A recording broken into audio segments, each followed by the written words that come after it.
Et si je te disais que le meilleur créateur de contenu de l'univers, il n'a pas eu besoin de YouTube, ni de Instagram, et encore moins de TikTok pour performer. Là, je te parle pas d'Iman Gadi ou de Alex Hormozi comme tout le monde pense, mais je te parle de celui qui est le plus négligé encore aujourd'hui, Jésus-Christ. Jésus n'avait pas besoin de l'algorithme, il n'avait pas besoin d'une stratégie virale, il avait encore moins besoin d'une caméra.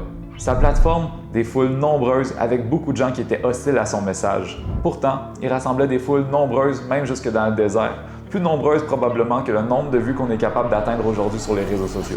2000 ans plus tard, son message est encore prêché partout au travers le monde entier. Son message continue de changer des vies plus que n'importe quel autre message dans le monde. Des gens malheureusement sont encore tués même pour avoir prêché ce message-là. Des pays l'interdisent. Et le fondement de son message, la vérité, l'amour. Pas un message de haine, ni même un message de dictature ou de loi. C'est ce genre d'impact-là qui m'inspire et qui m'a inspiré à créer Bright House. Pourquoi Bright House? Il y a un passage dans la Bible où Jésus disait qu'on n'allume pas une lampe pour la cacher, mais on la met sur le chandelier et elle éclaire toute la maison. Bright House, c'est aussi ça.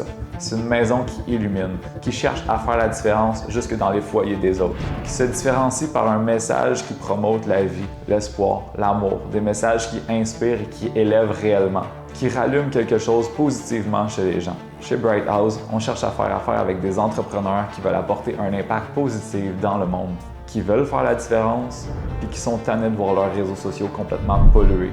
Trop d'enfants aujourd'hui sont exposés aux réseaux sociaux trop jeunes puis font face à des vidéos que personne ne devrait voir. Parce qu'au fond, la meilleure stratégie, c'est celle qui vient du cœur.